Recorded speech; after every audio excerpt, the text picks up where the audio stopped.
Ryan Reynolds here from Mint Mobile. With the price of just about everything going up during inflation, we thought we'd bring our prices down.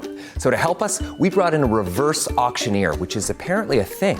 Mint Mobile Unlimited Premium Wireless. How to get 30, 30, how to get 30, how to get 20, 20, 20, how to get 20, 20, how to get 15, 15, 15, 15, just $15 a month? Sold! Give it a try at mintmobile.com/switch. $45 up front for 3 months plus taxes and fees. Promo rate for new customers for limited time. Unlimited more than 40 gigabytes per month. Slows full terms at mintmobile.com.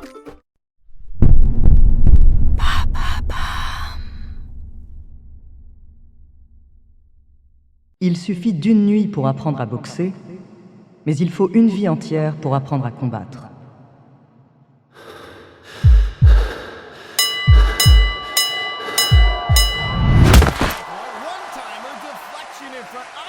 Premier round. Après 4 secondes seulement, son visage est frappé de plein fouet par un crochet du gauche d'une précision chirurgicale. S'il doutait encore de l'explosivité radicale de son adversaire, Julius Francis a maintenant la preuve que la moindre erreur lui coûtera très cher. Pour autant, pas question pour le boxeur anglais de se contenter de défendre. Sa réponse est immédiate. Il déclenche une feinte de corps suivie d'un crochet du droit parfaitement placé dans les côtes du combattant qui lui fait face, et enchaîne aussitôt par une série de coups brusques. Mais ses poings fendent l'air sans toucher leur cible. L'esquive est brillante. Ce premier échange donne le ton de l'affrontement. Pour le plus grand bonheur des milliers de spectateurs présents dans cette arène de Manchester, au Royaume-Uni, le combat semble parti pour durer. Pas un seul pouce de terrain ne sera cédé. L'espace de quelques instants, les deux hommes se jaugent, chacun cherchant la faille dans le jeu de jambes adverse, sans la trouver. Les tentatives infructueuses les conduisent à se prendre dans les bras l'un l'autre. Technique qui consiste à réduire totalement la distance avec l'opposant pour l'empêcher de frapper et gagner de précieuses secondes pour respirer. Par 3 fois, l'arbitre les sépare pour qu'ils s'écartent à nouveau. Il est encore trop tôt pour savoir qui va prendre le dessus. Mais alors qu'il reste moins d'1 minute avant la fin du premier round, Julius Francis est soudain totalement pris de court par un enchaînement fulgurant. Touché dans les flancs par 2 fois, il bascule dangereusement vers les cordes. La garde haute, les coudes repliés, il ne parvient plus à contenir son adversaire. Il tombe à genoux l'instant d'après, sonné par un uppercut d'une puissance phénoménale. L'Anglais se relève tant bien que mal, avant que la cloche ne sonne pour lui comme une délivrance. 1 minute pour reprendre son souffle, 1 minute pour rester dans la partie. Deuxième round. Julius revient au centre du ring avec une ambition ressuscitée. Dès les premières secondes, il place plusieurs coups précis et se fait violemment surprendre à nouveau. C'est simple. La rapidité de contre de son adversaire est surhumaine. Par 3 fois, Julius Francis tombe sous une pluie de coups. Par 3 fois, il se relève, incarnant par son courage l'inflexible combativité qui anime chaque professionnel de la discipline. Un boxeur n'abandonne jamais.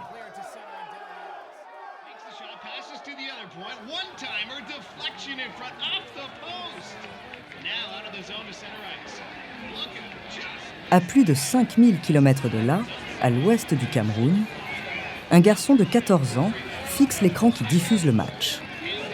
Autour de lui, dans le bar délabré de la ville de Battier, des dizaines d'hommes ont les yeux rivés sur l'unique poste de télévision du lieu.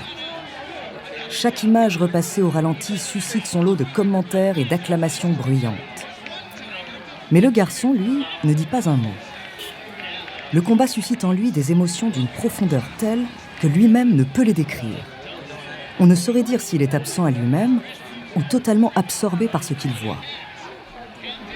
En ce 29 janvier 2000, dans sa ville natale, le jeune Francis Ngannou regarde son idole Mike Tyson terrasser l'Anglais Julius Francis en moins de 2 rounds. L'adolescent sait désormais ce qu'il va faire de sa vie, suivre les pas du plus grand champion de l'histoire de la boxe.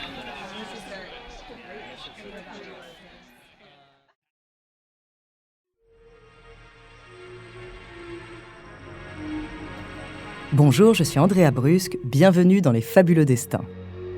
Cet épisode est le premier que nous consacrons à Francis Ngannou. Né au Cameroun dans une extrême pauvreté, il est devenu l'un des plus grands champions d'arts martiaux mixtes de l'histoire. Aujourd'hui, je vous parlerai de sa formation et des épreuves qu'il a dû affronter pour rejoindre l'Europe, et ses rêves de combat.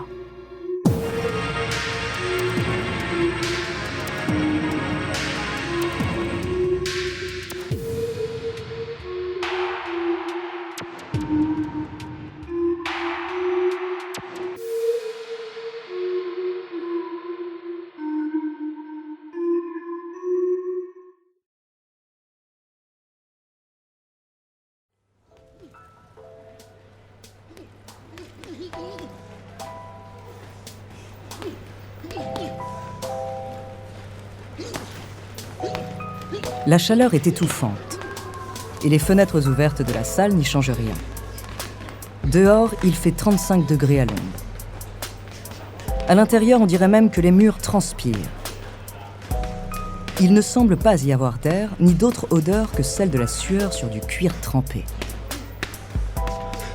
L'atmosphère de canicule mise à part, c'est une journée comme les autres au Keijin, une salle de boxe du quartier de Charonne dans le 11e arrondissement de Paris.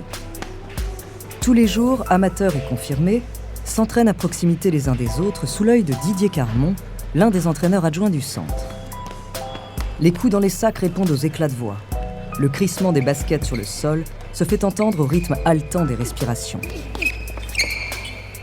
En cet après-midi du 9 juin 2013, quand Didier Carmon voit un nouvel arrivant pousser la porte de sa salle, il n'y a d'abord pas de raison particulière pour qu'il lui prête plus d'attention qu'aux autres. C'est vrai que l'homme a des allures de colosse, plus d'1,90 m à vue de nez, mais dans une salle de boxe, c'est tout sauf une exception. Et puis Didier ne le sait que trop bien. L'efficacité ne se mesure pas qu'à la carrure. Du coin de l'œil, il suit l'homme se présenter poliment à l'accueil, prendre son temps pour remplir le formulaire d'inscription, puis se diriger vers les vestiaires. Didier remarque que le sac de sport qu'il porte en bandoulière est aussi usé que ses vêtements. Mais l'homme dégage une forme d'apaisement qui tranche avec son apparence. Sa démarche est d'une tranquillité singulière. Il semble être tout sauf un de ces sportifs forts en gueule marchant dans la salle comme s'ils étaient invincibles. Alors que Didier s'apprête à le voir disparaître dans le couloir, les yeux des deux hommes se croisent l'espace d'une fraction de seconde. Ce premier regard, indéchiffrable, Didier ne l'oubliera jamais. Sur le moment pourtant, l'entraîneur n'a pas le temps de s'attarder sur le trouble qu'il vient de ressentir. Il est maintenant 16h, la salle est pleine, et l'entraîneur doit gérer successivement 2 cours pour enfants, puis 3 entraînements particuliers. Trop occupé, il ne voit pas l'homme s'échauffer, faire de longs étirements au sol, puis enchaîner de longues minutes de corde à sauter. Mais quand l'entraîneur sort la tête de l'eau 3 heures plus tard, il s'aperçoit avec surprise que l'homme est encore là. Le dos contre l'un des murs, transpirant, il boit de petites gorgées d'eau régulières, inspire et expire profondément avant de se replacer face à l'un des sacs suspendus. Sa technique est précise. Il enchaîne des coups fluides, rapides, portés par un jeu de jambes d'une belle souplesse. Pas de doute, cet homme sait boxer. Il donnera sûrement quelques leçons d'humilité aux grosses têtes qui fréquentent la salle. Imperturbable dans ses frappes, l'homme ne remarque pas que la salle se vide, si bien que quand la nuit tombe, il est le dernier à s'entraîner. Peu avant 22h, quand Didier se rapproche de lui pour lui signifier la fermeture de la salle, il se permet d'ajouter dans un sourire « Tu sais que tu te fatigueras toujours plus vite que le sac ». L'homme lui rend son sourire, lui serre la main, puis prend la direction des vestiaires et quitte la salle sans avoir dit un mot. Quelques minutes plus tard, Didier devrait à son tour rentrer chez lui, mais il ne parvient pas à chasser cet inconnu de sa tête. Il décide de rouvrir son bureau pour consulter les fiches d'inscription et trouve enfin ce qu'il cherche. Le nouveau venu s'appelle Francis Ngannou et c'est à peu près tout ce qu'il a renseigné sur sa fiche. Pas de téléphone, pas de mail, pas de contact d'urgence et dans la case intitulée « Adresse », il a seulement inscrit 3 lettres « SDF ». Didier est stupéfait. Mais qui est donc cet homme ?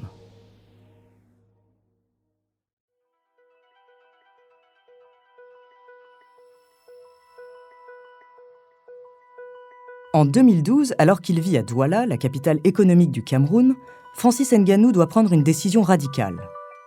Âgé de 26 ans, il ne se sent pas 1 centimètre plus proche de ses rêves de boxe qu'il ne l'était à l'âge de 14 ans devant sa télévision. Peut-être s'en est-il même encore éloigné. Tous les grands sportifs débutent leur carrière entre 15 et 20 ans. La sienne n'a pas commencé, tandis qu'il se rapproche de la trentaine, et il n'aura bientôt plus de quoi payer l'abonnement de la salle de boxe de son quartier, l'impasse est complète. À ce stade, nombreux sont ceux qui auraient jeté l'éponge et admis qu'ils avaient rêvé trop grand. Francis Ngannou, lui, décide au contraire qu'il est l'heure de jouer le tout pour le tout. Il rassemble toutes ses économies, fourre quelques vêtements dans un sac de sport et se met en route.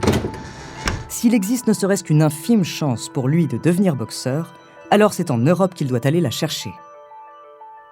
Le récit de ce voyage, très peu de gens l'ont entendu de sa bouche.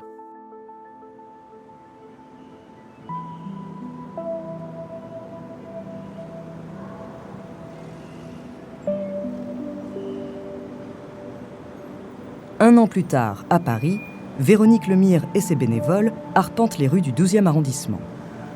Il est presque minuit, des groupes de 3 vont à la rencontre des SDF du quartier pour leur offrir de la nourriture, des vêtements quand ils le peuvent, et surtout une présence humaine avec qui partager des regards, des mots ou des silences. Cette nuit-là, dans l'un des parkings jouxtant la gare de Lyon, Véronique fait la rencontre de Francis. De là, tout bascule, pour toujours. À elle, Francis va raconter les choses qu'on ne raconte pas. Véronique apprend qu'il a quitté l'école à 10 ans pour travailler dans des mines de sable. Que depuis ce jour, il n'a plus jamais ressemblé à un enfant.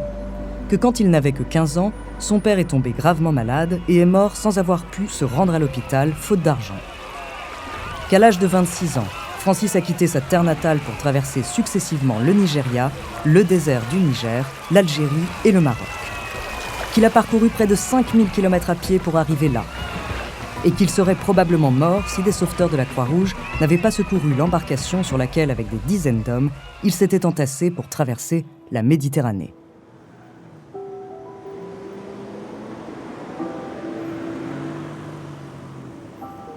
Véronique est totalement bouleversée par ce récit.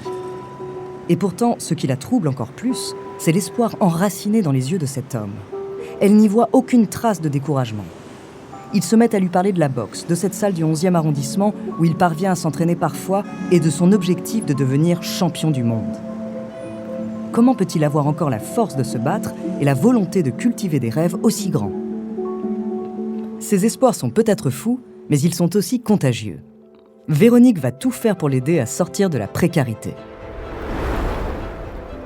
Juste après l'été 2013, tout s'enchaîne alors très vite. Francis est engagé par une association qui vient en aide aux plus démunis pour aider à la préparation des repas.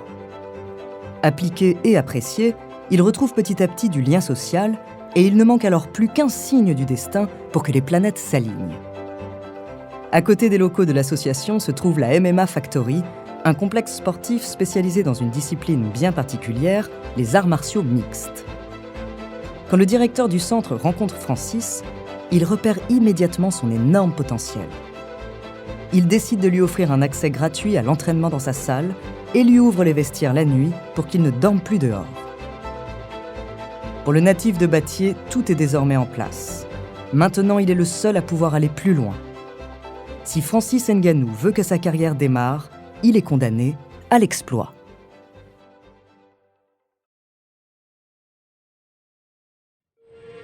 Merci d'avoir écouté cet épisode des Fabuleux Destins, écrit par Clément Prévost, réalisé par Matthew Rock. Dans le prochain épisode, je vous parlerai de l'ascension de Francis Ngannou dans les arts martiaux mixtes et des succès qui lui ouvriront les portes du championnat le plus prestigieux au monde. Avant de continuer cet épisode, nous voulions vous remercier pour votre écoute. Si vous voulez continuer de nous soutenir, abonnez-vous à la chaîne Bababam Plus sur Apple Podcast. Cela vous permettra une écoute en avant-première et sans interruption. Ou bien écoutez ce message de notre partenaire sans qui ce podcast ne pourrait exister.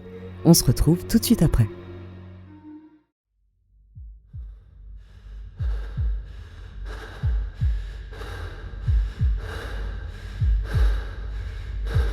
Aussi longtemps que son cœur bat, il est impossible à l'homme de faire le vide complet dans son esprit.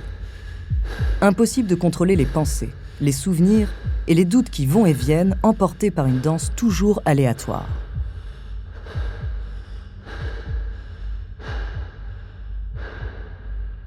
Dans moins de 2 minutes, Francis Ngannou va sortir du vestiaire, traverser un tunnel sombre d'une 15aine de mètres, s'immobiliser quelques secondes et émerger sous les acclamations de 20 000 spectateurs.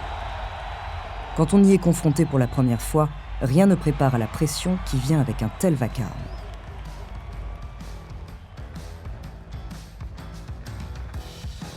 Il y a à peine 2 ans, Francis disputait le premier match de sa carrière professionnelle en MMA. Depuis, son ascension météorique a laissé tous les observateurs sans voix. Et le voilà qui s'apprête à disputer son premier match au sein de l'UFC, le championnat d'arts martiaux mixtes le plus prestigieux au monde. Pour le Camerounais, les enjeux sont énormes. La légende de son immigration vers l'Europe le précède. Toute l'Amérique attend celui que désormais tout le monde surnomme The Predator. Le pays est fasciné par sa trajectoire inédite dans l'histoire de la discipline. Comment cet homme a-t-il pu s'ouvrir les portes de l'UFC en ayant commencé sa carrière à 27 ans ?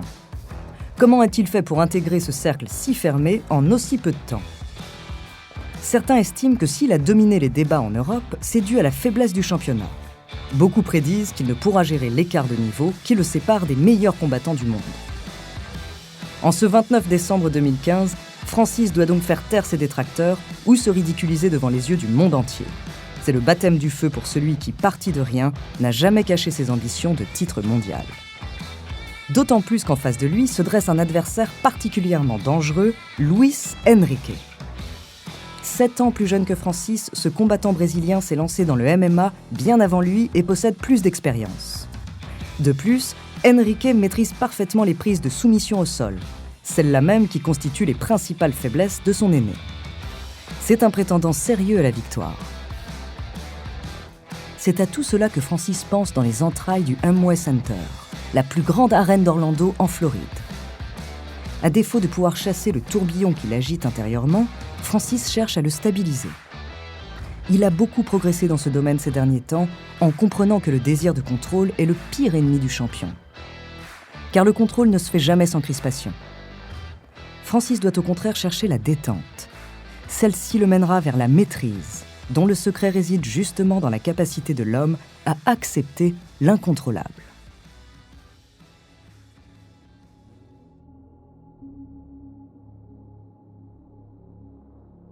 Comment parvenir à ce niveau de concentration lorsqu'on s'apprête à combattre au poing enfermé dans une cage large de 8 mètres ? C'est impossible. Mais les grands champions savent le faire. Francis interrompt les respirations, il est prêt. Le prédateur vient d'ouvrir une porte en lui-même.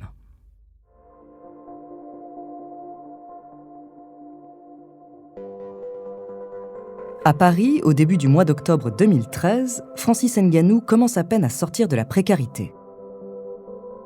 Migrant d'origine camerounaise, il a vécu plusieurs semaines à même les rues de la capitale, dormant dans un parking près de la gare de Lyon, avec très peu de ressources. À la suite d'une succession de rencontres miraculeuses, Francis découvre la MMA Factory et croise la route d'un homme qui va changer sa vie, Fernand Lopez. Cet ancien combattant devenu entraîneur est sidéré par le potentiel qu'il perçoit chez cet homme qui ne s'est jamais entraîné au MMA. Dans un reportage passé inaperçu à l'époque, Lopez ne montre pas le moindre doute quant au potentiel de son nouveau. « Je ne me souviens pas d'avoir rencontré un mec aussi fort de manière brute. » Ayant combattu dans toute l'Europe, Fernand Lopez sait de quoi il parle et décide de transformer ses paroles en actes.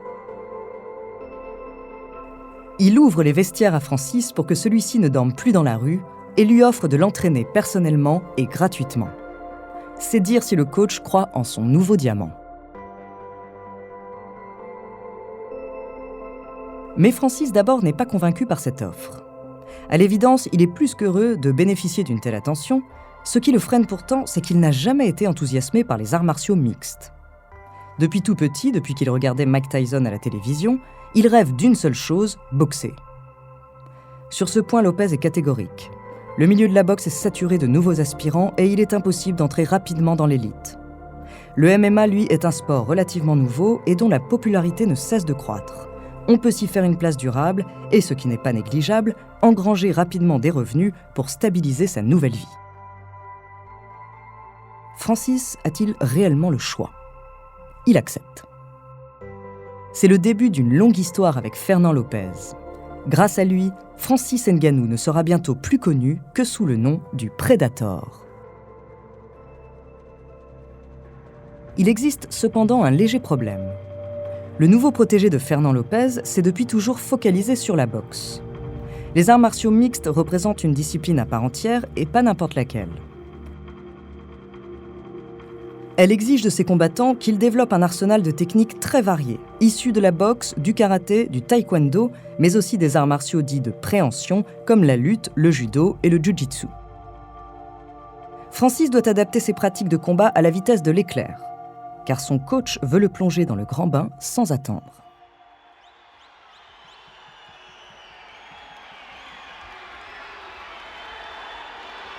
En novembre 2013, après seulement quelques semaines d'entraînement, il participe au premier tournoi professionnel de sa carrière. Les salles sont encore modestes, mais Francis touche enfin du doigt les sensations derrière lesquelles il a couru toute sa vie. Sentir plusieurs centaines de paires d'yeux rivés sur son poing levé. Sentir que cette pression, très loin de l'inhiber, le pousse à se surpasser. Sentir qu'il peut éviter les coups et, quand il les encaisse, les rendre 3 fois plus forts qu'il ne les a reçus. C'est encore plus enivrant qu'il ne l'avait imaginé. Tout au long du tournoi, les observateurs sont unanimes. L'inexpérience de Francis est criante, mais elle est compensée par une force et une puissance qu'ils n'ont jamais vues dans ce sport. Lorsqu'il parvient à toucher ses adversaires, ceux-ci semblent frappés par une enclume et tombent sans pouvoir se relever. À la force de sa sueur et de sa volonté, Francis se hisse en finale du tournoi, où il finit par s'incliner. Qu'importe. Il y a encore 1 an, il vivait au Cameroun. Il y a encore 2 mois, il était SDF à Paris. Aujourd'hui, il vient de faire une entrée fracassante dans le monde de la MMA. Et l'histoire ne fait que commencer. Bientôt, le championnat le plus respecté du monde lui fait une offre qu'il ne peut pas refuser. À 29 ans, Francis Ngannou signe à l'UFC et s'envole vers le rêve américain.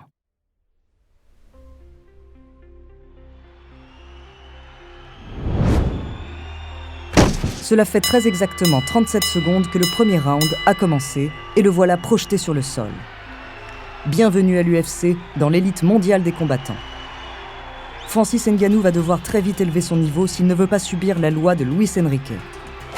Il a tenté d'envoyer son pied droit dans les côtes du Brésilien, mais celui-ci a saisi sa cheville au vol pour le faire chuter dans un geste d'une rapidité ahurissante. Première erreur et première alerte rouge. Dès l'instant où son dos frappe la surface de l'octogone, Francis comprend que s'il n'engage pas dès maintenant toute sa force dans la bataille, il n'a aucune chance. Le plan de jeu d'Enrique est limpide, et il l'applique sans pitié. Mais si Enrique parvient à se rapprocher de lui suffisamment pour réduire cette allonge, alors son adversaire ne pourra développer sa pleine puissance et il sera bien plus facile de l'emmener à terre pour le soumettre. Acculé au sol, ce début de match est donc un cauchemar pour Francis. Enrique l'immobilise et déroule sa stratégie. Avant-bras surtraché, le serpent resserre lentement mais sûrement son étreinte. Dans les rares moments où Francis parvient à bouger la tête, il doit esquiver des coups de poing ravageurs, 1 fois, 2 fois, 3 fois. À la 4e tentative, il est touché au visage. Certains spectateurs jubilent. Ils avaient bien dit, ce prédateur était une farce de seconde zone, tout juste bon à servir de faire-valoir aux guerriers de l'UFC. Et qui peut leur donner tort ? Le Camerounais est totalement dominé. Tant bien que mal, il parvient au moins à mettre en échec les tentatives de strangulation de son adversaire, ce qui conduit l'arbitre à les séparer pour ne pas que le combat s'enlise au sol dans une position stérile. Un répit de courte durée puisqu'Enrique parvient à l'immobiliser de nouveau, cette fois-ci contre la cage. Condamné à défendre, Francis décide de tenir. Et quand il ne reste plus que quelques secondes, il trouve enfin l'ouverture, touchant Enrique d'un crochet du droit en plein visage. Après 5 minutes de combat, il était plus que temps. Les observateurs sont unanimes, tout est à revoir pour Francis Ngannou.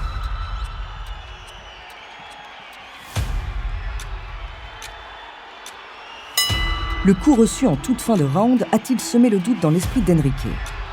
Le Brésilien semble repartir à l'attaque avec moins de tranchant. Il plaque à nouveau Francis contre la cage, mais cette fois-ci, le Camerounais se dégage et passe à l'offensive. Quoi que lui ait dit Fernand Lopez pendant la pause, cela a visiblement fonctionné. Transperçant la garde adverse, il place un puissant gauche pleine face, qu'il accompagne d'un crochet dévastateur. La foule est stupéfaite, et pour cause. Enrique a du sang plein le visage, et Francis n'a pas l'intention de s'arrêter là. Sans montrer la moindre hésitation, il fait 2 pas en avant et déclenche 2 nouveaux crochets du gauche qui touchent leur cible. Enrique tient toujours debout, la garde haute, mais en fait, il est déjà sonné. Le Predator a tout le temps d'exécuter un uppercut surpuissant. Les genoux de son adversaire cèdent, ses jambes lâchent et le Brésilien s'effondre complètement KO. Francis Ngannou vient de signer son acte de naissance dans l'élite avec le sang de son adversaire. By knockout, Francis the Predator Ngannou. Au moment où il croise le regard de Fernand Lopez, il sait qu'ils pensent tous les deux la même chose, qu'ils ne s'arrêteront plus avant d'avoir atteint le sommet le plus haut de l'UFC. Avant de continuer cet épisode, nous voulions vous remercier pour votre écoute. Si vous voulez continuer de nous soutenir, abonnez-vous à la chaîne Bababam Plus sur Apple Podcast. Cela vous permettra une écoute en avant-première et sans interruption. Ou bien écoutez ce message de notre partenaire sans qui ce podcast ne pourrait exister. On se retrouve tout de suite après.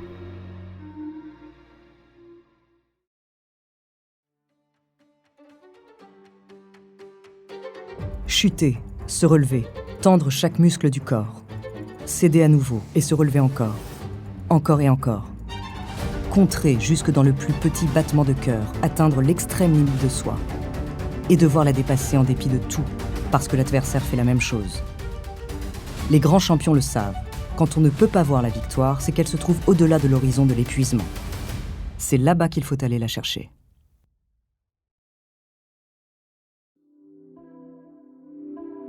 Qu'il s'agisse des professionnels du ring ou des supporters postés dans les gradins, devant leur télévision ou cramponnés à leur radio, les passionnés sont unanimes.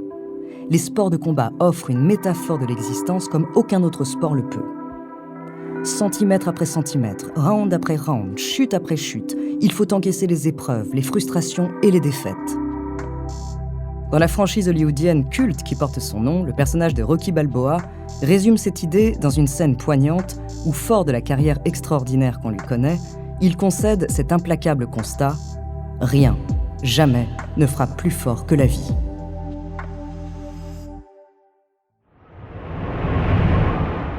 Le 20 janvier 2018, après avoir aligné une série titanesque de 6 victoires consécutives depuis ses débuts, Francis Ngannou subit sa première défaite au sein de l'UFC, et pas n'importe laquelle. Il perd le combat pour le titre suprême de champion du monde poids lourd au profit de l'Américain Stipe Miocic. Francis n'a pourtant pas démérité, loin de là. Il a tenu l'intégralité des 5 rounds contre le champion du monde en titre sans être mis KO. Mais il a néanmoins subi de bout en bout, incapable de perturber la stratégie adverse, chutant souvent et se relevant chaque fois avec un peu plus de difficulté. À l'issue d'un combat en forme de démonstration de force, la supériorité de Miocic est incontestable et le verdict des juges sans appel. Au moment de l'annonce du résultat, Francis est toujours debout, mais il ne masque même pas l'épuisement qui se lit sur son visage. Il n'en a même plus la force, contraint de regarder l'arbitre du combat lever le poing de Miocic sous les acclamations des supporters. Le Predator avait tellement pris l'habitude de gagner qu'il en avait oublié le goût de la défaite. Cette sécheresse qui prend la langue et l'amertume qui s'en ressent jusque dans chaque pore de la peau. En fait, savoir que rien ne frappe plus fort que la vie n'atténue en rien la douleur quand elle est là. On redécouvre à chaque fois la noirceur de l'abysse comme si c'était la première fois. Et il n'existe qu'un seul remède à ce cauchemar, gagner à nouveau. Bille en tête, Francis repart à l'entraînement. Pas de repos pour les braves, pas question de donner le moindre signe de faiblesse à ses concurrents. On lui demande encore de prouver sa valeur, alors il prouvera encore. 6 mois plus tard, il remonte dans l'octogone pour passer sa rage sur son adversaire du jour, Derrick Lewis. Et c'est le séisme. Francis Ngannou perd encore pour la 2e fois consécutive. La tempête s'abat sur lui. Les dissensions dans son propre camp, qui jusque-là n'étaient restées que des rumeurs, sont maintenant officielles. À la stupéfaction générale, le Predator se sépare de son entraîneur et mentor Fernand Lopez, les 2 hommes allant même jusqu'à se faire de violents reproches par médias interposés. En quelques mois seulement, Francis est passé de prétendant au titre mondial à joueur en plein doute.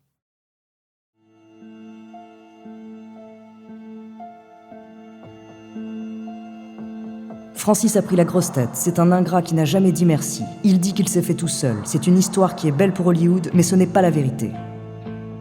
Dans les mois qui suivent les premières défaites de Francis Ngannou à l'UFC, une guerre ouverte éclate entre le combattant d'origine camerounaise et son désormais ex-entraîneur, Fernand Lopez. Dans les journaux, ce dernier vise la prétendue arrogance du Predator, qui répond quant à lui que Lopez n'est qu'un entraîneur motivé par la recherche de la célébrité. Dans ces conditions, Francis prend une décision ferme. Il quitte Paris pour les États-Unis. Il rejoint le centre d'entraînement Extreme Couture et s'associe à l'entraîneur Eric Nicksick. Ensemble, ils font un constat simple. Il est temps que Francis revienne à la base du MMA et s'attaque à la faiblesse qui le mine depuis ses débuts, celle qui lui a coûté le titre mondial, la science de la lutte et des prises au sol. Debout, les qualités de Francis sont connues et redoutées par tous. Son direct du droit a d'ailleurs été mesuré comme étant le plus puissant du monde. Mais il ne s'imposera jamais comme l'immense champion que tous voient en lui, sans développer cet aspect-là de son jeu. Et comme les rêves sans objectif resteront toujours des rêves, le Predator et son nouvel entraîneur fixent leur cap, le seul possible, le sacre du champion du monde. 3 longues années s'écouleront avant que Francis puisse à nouveau combattre pour la couronne. 3 ans d'un entraînement dément. Ses muscles monumentaux se développent encore, et Francis pratique au quotidien des exercices de respiration pour oxygéner de façon optimale le moindre d'entre eux. Il passe des heures le dos collé sur le sol froid de la cage à perfectionner ses techniques de contre. Et ses efforts sont récompensés. Ses adversaires tombent les uns après les autres face à la machine de guerre qu'il est devenu. Le 27 mars 2021, le Predator se présente enfin devant les portes du titre pour une revanche qui fait saliver le monde entier. Car en face de lui, c'est Stipe Miocic qui défend encore le titre. Mais Francis n'est plus le combattant qu'il était lors de leur dernière rencontre. Les chiffres parlent d'eux-mêmes. Sur ses 4 derniers combats, il n'a passé dans la cage que 2 minutes et 30 secondes en cumulé. Soit moins de 40 secondes par match en moyenne, avec chaque fois des victoires par KO ou KO technique. Dans le contexte de la pandémie mondiale de Covid-19, le stade est désert. Une électricité jamais ressentie dans l'histoire de la MMA irradie l'octogone. On n'entend plus que les respirations et l'intensité sidérale des frappes. Francis contre parfaitement les attaques adverses, touchant Miocic au visage à plusieurs reprises avec une précision d'orfèvre. Il dicte le rythme du premier round sans faire la moindre erreur. C'est le jour et la nuit par rapport au combat précédent. Mais contre toute attente, le champion du monde en titre tient bon, à croire qu'il a le don d'absorber les chocs. Jusqu'où faut-il aller pour faire tomber cet homme ? Cela fait bien longtemps que Francis ne se pose plus ce genre de questions. Pour le moment, pas d'état d'âme. Les émotions viendront une fois le travail accompli. Pour l'instant, le Predator chasse à l'instinct. Et vient le moment tant attendu où sa proie cède. Après 2 esquives brillantes, Francis déclenche une série d'ogives dans le visage du champion du monde qui tombe à la renverse. Cette fois-ci, il ne se relèvera pas. 3 ans après sa cruelle désillusion, le Predator a fait preuve d'une résilience exemplaire, la marque des plus grands, et il compte bien s'installer durablement sur son trône. On dit que dans la vie, il n'y a pas de hasard, seulement des rendez-vous. Dans 1 an, Francis devra défendre son titre face à un combattant français du nom de Cyril Gane. Un combattant qu'il connaît bien, puisque celui-ci fut longtemps son partenaire d'entraînement. Un combattant qui, hasard ou rendez-vous, est entraîné par un certain Fernand Lopez.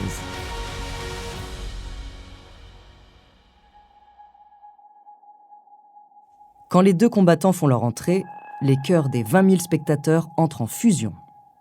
En ce 22 janvier 2022, Francis Ngannou et Cyril Gane s'affrontent pour le titre de champion du monde des poids lourds. Et le visage fermé du Camerounais en dit long. L'adversaire qui se dresse face à lui ce jour-là est entraîné par Fernand Lopez, l'homme qui a lancé la carrière du Predator 9 ans plus tôt. Aujourd'hui, Francis ne défend donc pas seulement son statut de champion en titre, mais aussi ses choix de carrière. Perdre serait un désaveu total. D'autant plus que son ancien entraîneur et lui ont échangé des mots très durs lors de leur séparation. Et il y a autre chose. Lorsque Francis vivait à Paris au début de sa carrière, son jeune partenaire d'entraînement n'était autre que Cyril Gane lui-même, qui se contentait alors d'un rôle secondaire. Il n'en fallait pas plus pour décupler les attentes liées à ce choc des titans, dont personne n'est en mesure de prédire l'issue.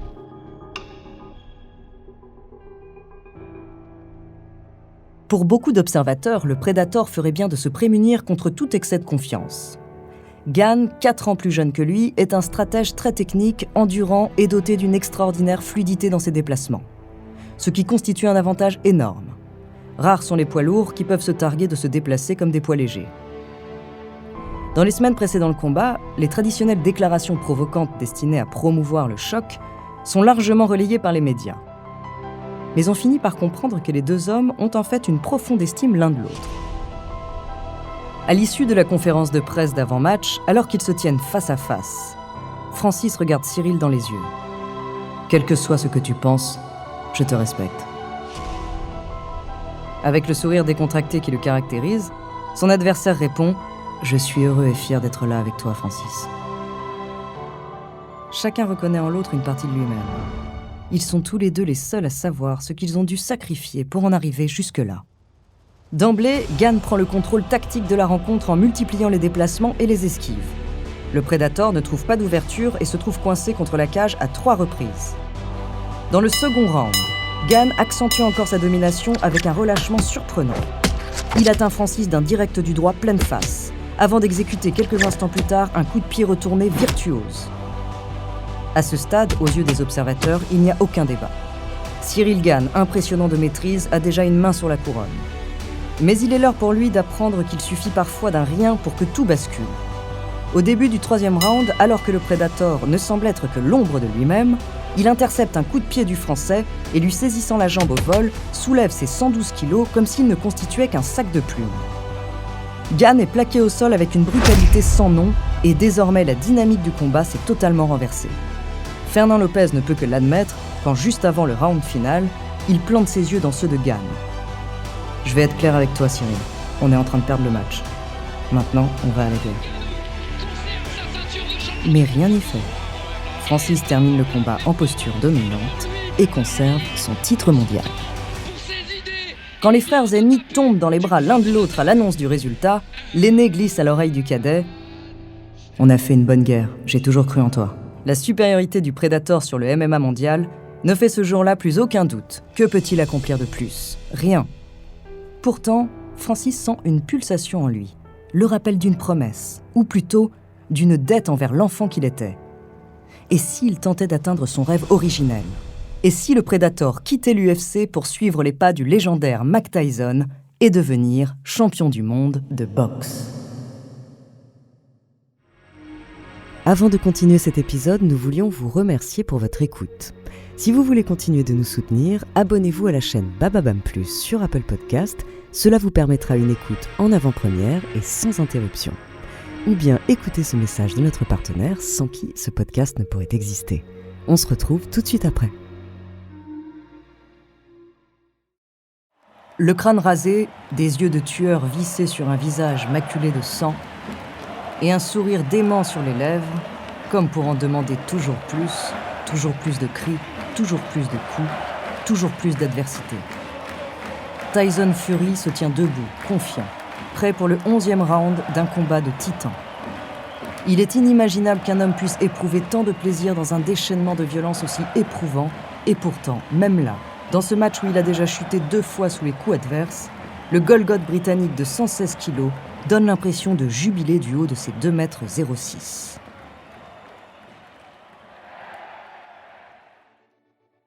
Né d'une famille de travelers irlandais, une communauté nomade dispersée à travers le Royaume-Uni, Tyson Fury vit pour la boxe anglaise depuis son plus jeune âge. Fils d'un père lui-même boxeur, il devient champion d'Angleterre en 2006 à l'âge de 20 ans, puis gagne le titre suprême de champion du monde des poids lourds en 2015. Cette victoire provoque à l'époque une onde de choc qui dévie le cours de l'histoire de la boxe. Fury défait l'Ukrainien Vladimir Klitschko, qui régnait sans partage sur la discipline depuis près d'une décennie. Personne ne le donnait vainqueur. Mais son gabarit, sa férocité, sa résistance et la folie démente qui s'empare de lui quand il enfile ses gants font désormais du géant la nouvelle terreur de la discipline. Qui voudrait rentrer dans un ring pour combattre Goliath en personne ? Un homme va s'y risquer, par 3 fois. L'Américain Deontay Wilder. Leur rivalité va marquer pour toujours leur carrière respective et l'histoire de la boxe. Après son sacre de champion du monde en 2015, la vie de Tyson Fury prend un tournant dramatique. Il souffre de dépression sévère, développe une addiction pour la cocaïne et se voit assailli de pulsions suicidaires. Obèse, allant jusqu'à peser 160 kilos, celui qui s'était autoproclamé roi des Gitans sombre dans un immense abîme intérieur et cède son trône sans combattre à des jeunes loups trop heureux de s'élancer sur le ring. En parallèle, Deontay Wilder connaît une ascension supersonique. Médaillé de bronze en 2008, il empile ensuite des dizaines de victoires par KO sans connaître la moindre défaite et finit lui aussi par être sacré champion du monde. Alors que Tyson Fury n'est plus qu'une étoile à la dérive dans un ciel sans lumière, la météorite Deontay Wilder va faire une entrée fracassante dans sa galaxie. Et l'écho de leur collision va retentir dans l'éternité. En 2018, Tyson Fury annonce qu'il tente un comeback. Personne ne lui porte alors aucun crédit, le boxeur Anthony Joshua, se permettant même un tweet assassin, va maigrir gros lard. Problème, c'est exactement l'intention du Britannique, qui perd 50 kilos et revient dans une forme sidérante en seulement quelques mois. Il remporte 2 combats qui lui permettent de redorer son blason, et la suite de l'histoire est devenue bien plus qu'une légende, un mythe. Le 1er décembre 2018, le roi des Gitans revient d'entre les morts. Tyson Fury réussit l'exploit de tenir 12 rounds face à Wilder, arrachant un match nul qu'aucun spécialiste au monde ne croyait possible. La revanche est rapidement programmée. Ce dont personne ne se doute alors, c'est qu'au bout de ce comeback d'anthologie, dans très exactement 5 ans, Fury acceptera d'affronter dans un choc inédit le champion du monde des arts martiaux mixtes, un certain Francis Ngannou. En janvier 2022, Francis Ngannou gagne définitivement sa place au panthéon des arts martiaux mixtes lorsqu'il est sacré champion du monde pour la 2e fois. Mais à ce même moment, sa relation avec Dana White, le patron de l'UFC, devient exécrable. White ne supporte plus les revendications du champion quand vient l'heure de renouveler son contrat. Outre une augmentation, le Predator demande que les combattants de l'UFC bénéficient d'une assurance santé qui couvre aussi les blessures reçues en dehors de l'octogone, car aussi surprenant que cela puisse paraître, cela n'était pas le cas. Il demande qu'un porte-parole de combattants soit nommé et que tous bénéficient d'un salaire minimum garanti à chaque combat, même les combattants les moins en vue. Mais Francis ne s'arrête pas là. Il souhaite inscrire une clause exceptionnelle dans son contrat, lui permettant de jouer au moins un véritable match de boxe traditionnel, sans arts martiaux mixtes, dans une autre ligue que l'UFC. Il se donnerait ainsi une chance de réaliser son rêve de devenir un authentique boxeur, lui qui a toujours placé la boxe au-dessus de tous les autres sports de combat. Dana White refuse catégoriquement de partager l'un de ses poulains avec une autre ligue et laisse les négociations s'éterniser, persuadé que Francis n'ira jamais jusqu'au clash. Erreur fatale. Le champion du monde en titre signe au PFL, le concurrent principal de l'UFC, qui accède à toutes ses demandes. Et il ne tarde pas à dévoiler l'identité du boxeur qu'il souhaite affronter, Tyson Fury. Le Predator, qui connaît parfaitement la carrière légendaire de l'Anglais, a été transporté par sa trilogie contre Deontay Wilder. Il garde notamment un souvenir inoubliable de la rencontre des 2 champions 1 an auparavant. Après le nul miraculeux de son comeback en 2018, Fury avait réussi l'exploit de vaincre Wilder lors d'un second combat en 2020. Alors quand les rivaux se sont affrontés pour la 3e fois, Francis a suivi le match à la télévision. Il aurait voulu pouvoir traverser l'écran, mais il ne le pouvait pas encore. Les images de ce combat époustouflant l'ont marqué à vie. Il les repasse sans cesse dans sa tête, en boucle, encore et encore. Wilder tombe au sol dès le 3e round. En transe, Fury déclenche des enchaînements gauche-droite ravageurs, condamnant son adversaire à subir sans voir le jour. Wilder plie, mais fait tout pour ne pas rompre. Il se relève, il va tenir, il doit tenir. Il n'a pas d'autre choix que de tenir. Dans le 4e round, alors qu'on le croyait saoulé de coups, son poing s'écrase enfin sur le crâne de son adversaire avec une puissance qui assommerait n'importe quel combattant dans le monde. Mais pas Fury. Le colosse se relève immédiatement et repart au combat. Dans les rounds qui suivent, le match entre dans une autre dimension. Le niveau des champions atteignant des sphères jamais vues. Vitesse hors norme, esquive millimétrée, feinte fantastique, tout y est. Au 7e round, quand Fury parvient à coincer Wilder dans les cordes, l'Américain est à nouveau proche du chaos. Mais il tient. Encore. Au 8e, puis au 9e round, les supporters se lèvent, subjugués par le spectacle auquel ils assistent. Combien de coups Wilder peut-il encaisser ? Totalement dominé, il se tient debout, encore et toujours debout. Au 10e round, Fury lui décroche une droite phénoménale en plein visage et Wilder s'écroule. Pour la 2e fois du match, il est au pied du roi des Gitans. Et pour la 2e fois du match, il parvient à se relever. Tant qu'il respire, jamais il n'abandonnera. Dans le 11e round, on le voit tenir sa garde haute, mais en réalité, il n'est plus capable de combattre. Alors Fury s'avance et fait son travail. Son crochet du droit fracasse la pommette de Wilder, qui bascule au sol, léthargique, inconscient, vaincu.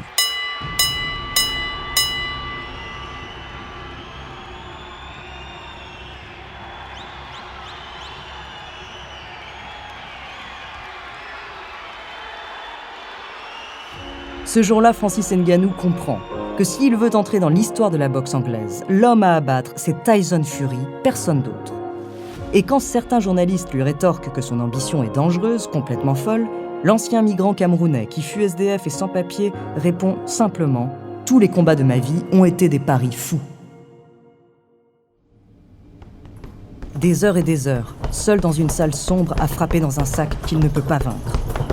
À la fin de l'année 2023, Francis Ngannou va réaliser son rêve en affrontant le champion du monde des poids lourds en titre, la légende vivante anglaise Tyson Fury. Pour ce combat, Francis doit abandonner tous les réflexes gravés dans son corps et son esprit depuis 10 ans. En quelques mois, le champion d'arts martiaux mixtes doit devenir un boxeur professionnel capable de rivaliser avec le meilleur d'entre eux. Dans cette aventure impossible, il va bénéficier d'une aide inestimable. Une autre légende vivante de la boxe, retraitée certes mais qui n'a rien perdu de sa science, accepte d'entraîner le Camerounais.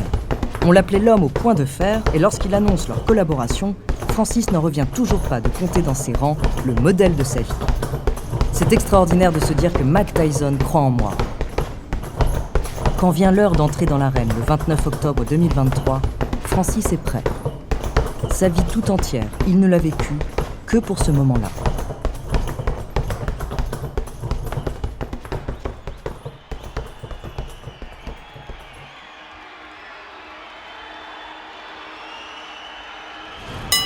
À peine la cloche a-t-elle sonné que Fury fond sur Ngannou et déclenche un crochet du droit qui fait mouche, pleine tête.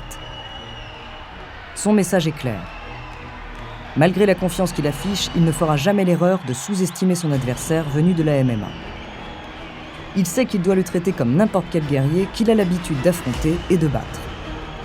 En tant que favori annoncé, aucun autre résultat qu'une victoire ne lui est permis. Alors il cogne sans se poser de questions, profitant de sa taille de géant pour imposer son style terrifiant. Francis, lui, a toutes les peines du monde à rentrer dans le match.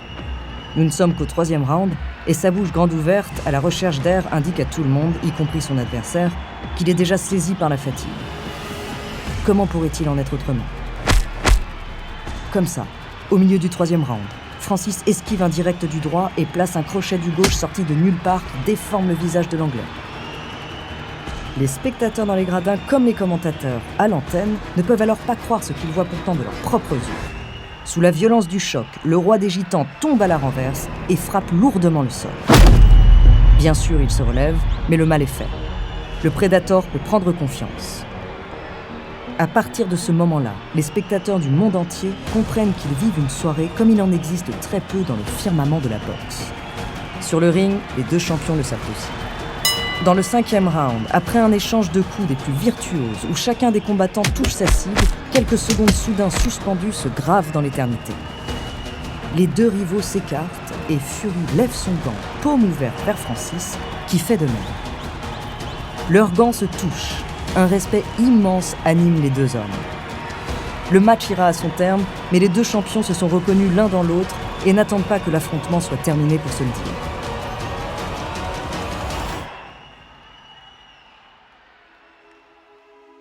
La fin du match bascule ensuite dans l'irrationnel. Francis fait bien plus que défendre et force Fury à jouer son tout meilleur niveau. Tactiquement parfait, les deux gladiateurs décochent des coups tonitruants comme des tonnerres. Et puis, tout redevient calme. Quand la dernière cloche du dernier round sonne, Francis Ngannou et Tyson Fury se prennent immédiatement dans les bras l'un l'autre en se souriant. Quelques minutes plus tard, Fury est déclaré vainqueur, mais l'essentiel est ailleurs. Tout au bout du concept de fatigue, ils viennent de vivre l'un des moments les plus inspirants de leur vie. Fury reste le roi, Mais Francis Ngannou vient de tenir 10 rounds contre lui, prouvant à tous qu'il a plus que de l'avenir dans la boxe anglaise. Pour la première fois, la défaite a comme un goût de victoire.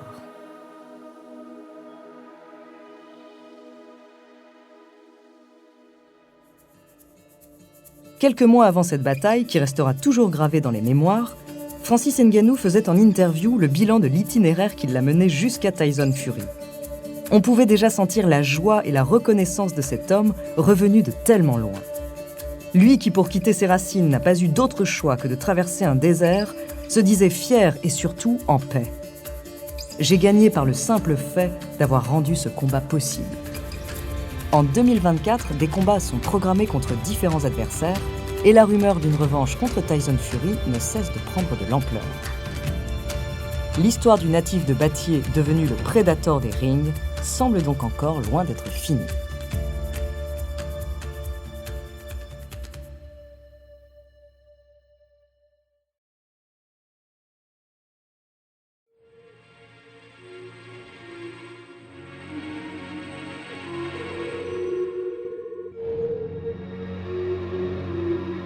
Merci d'avoir écouté cet épisode des Fabuleux Destins, écrit par Clément Prévost, réalisé par Mathieu Roch.